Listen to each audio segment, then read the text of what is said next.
Today we're going to talk about the number one most dangerous carb in the world, and it's not sugar, okay? Even by a long shot. This carbohydrate creates such a massive blood sugar spike, way more than sugar, but it's not even classified as a sugar. It's a carb, but it's not a sugar. It has the potential to create diabetes type 2 and a fatty liver and insulin resistance, which is the precursor to type 2 diabetes. In other words, it will mess with your blood sugar big time. It's going to create visceral fat. That's the fat around your organs. It will disrupt your good microbes and feed the pathogens, the bad guys in your gut. It is a super inflammatory carbohydrate. It'll create inflammation, not just in your joints, but especially in your gut. If you're ever concerned about the true bad cholesterol, the LDL small particles that can invade the inside of the arteries, this is one carb that will do it in a heartbeat. It's marketed as zero sugars. It only costs 20 cents per pound. So this is a bucket of it right here. This is 25 pounds, pretty heavy. This is $5, and that's because it's subsidized. That means the taxpayers actually end up fronting the money for it so they can get it at a fraction of the real cost. All right, what's the purpose of this carbohydrate? It has no health benefits. It's a filler. Okay, it adds bulk to a product. An average person consumes between 65 and 250 pounds of this stuff every single year. That comes out to 21 billion pounds of this carbohydrate produced every year. It's in a lot of the gluten-free foods. It's in baby formulas. It's in baked goods. A lot of athletes consume it. Can you now guess what this carb is? It is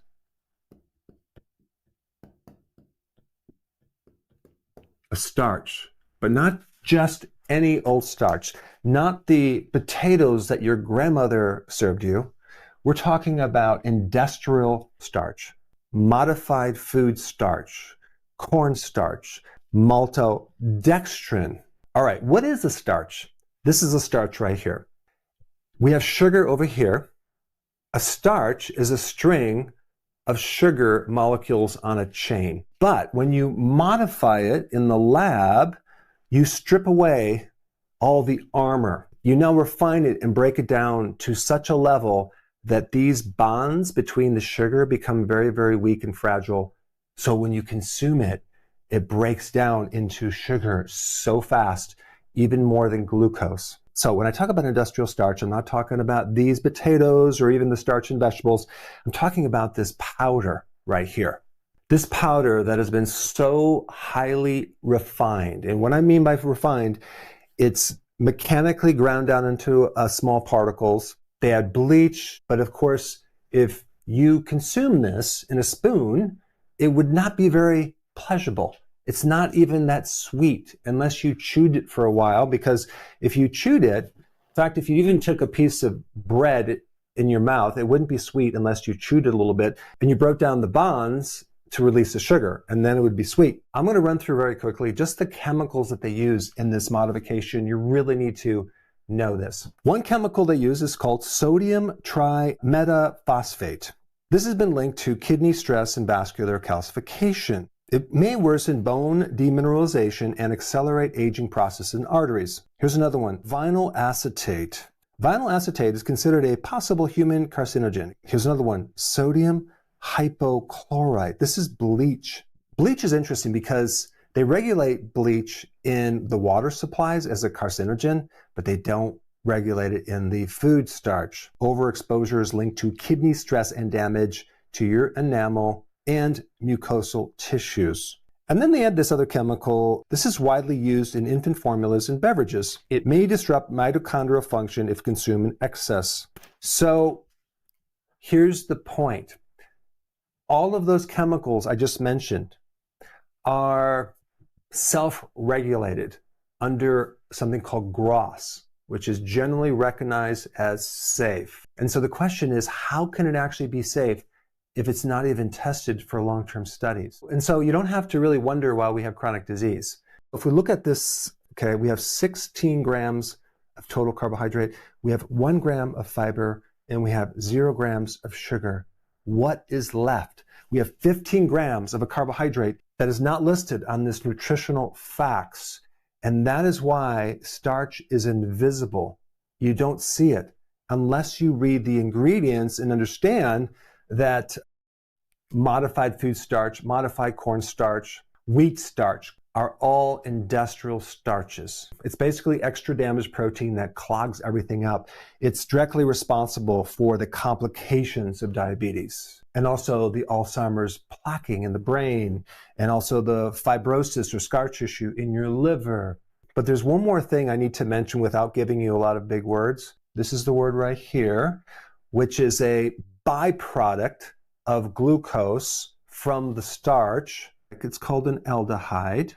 I don't know if you ever heard about this chemical, but this is what they use to embalm people, to preserve them. The other one is another chemical that I'm not going to give you the long name on. All you need to realize is that it's the toxin that occurs after you drink alcohol the day after when you have the hangover. But don't worry, it gets worse. If you take a look at junk food, right, what is it composed of? Sugar, starch, and seed oils, right? But when you combine the starch with the seed oil under heat, you create a compounded toxic soup that is deadly on your tissues. Very few people just consume starch by itself. They have it in different forms, like chips, right? Potato chips, which is mostly seed oil and refined industrial starch. And if you go in the snack aisle in the grocery store, you'll see all sorts of versions of these chips or crunchy things with basically seed oil and more starch. I mean, chips have like 65% starch, 30% oil. Then we get crackers. Here's the Cheez-Its, right? 70% starch, 25% seed oils. Then we have cereal, 80% starch. Sometimes they put seed oils, but mostly they add sugar to that. But there's usually always some seed oil involved. What have we got in bread? 75% starch, maybe some sugar, but definitely seed oils, 15%. Pasta has starch. We have 15% seed oils. French fries, 80% starch, 15% seed oils. So what's really bizarre to me is that so many of us have been focused on sugar for so many years, but the starch is actually consumed in way higher quantities, and actually it's more deadly. Now remember, I'm not just picking on starches. I'm not picking on this potato you get from the garden or vegetable starches. I'm picking on the industrial starches, like these mashed potatoes that have been highly processed. There's a big difference between you cooking this and you just adding water to this right here. But of course, some people say, I don't eat cornstarch. But then if you look in their pantry, they usually have some Pop-Tart or some other food that has modified cornstarch. But because they don't read the label, they don't know. And then they'll tell me, well, it's organic. But look at how much starch and seed oils that are in here. It's the same as non-organic. What's pretty wild is I was in the grocery store the other day and I bought these hot dogs. The third ingredient is modified food starch in hot dogs. Why?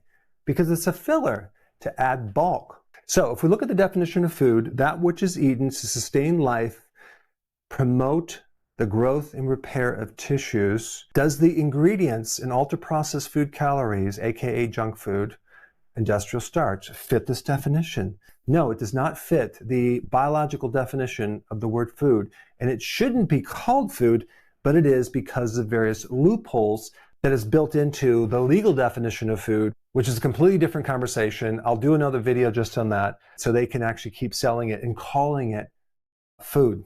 The basic 3 ingredients for most junk food, ultra-processed foods: sugar, usually synthetic sugar, makes up 5 to 20% of that. Seed oils makes up 20 to 35% of that. And starches make up the majority. 55 to 75% of ultra-processed food calories are starches. And I created a really cool app for you to use to identify these 3 things. All you have to do is download the free app and then scan the barcode on any box of food, and it'll quickly represent these 3 things.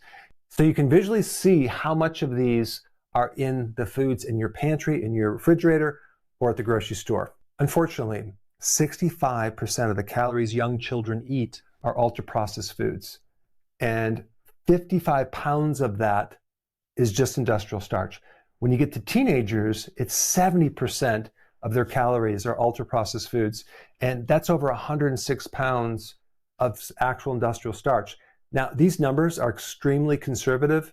It's probably a lot more, but it's just one reference that I found. Adults have 55% of their calories ultra-processed food and 67 pounds of industrial starch. I mean, it's mind-blowing that the great majority of our calories are ultra-processed food calories. Now, I really gave starches a black eye, okay? But the next most important thing you need to understand is the data about seed oils. And for that video you should watch, I put it up right here. Check it out right now.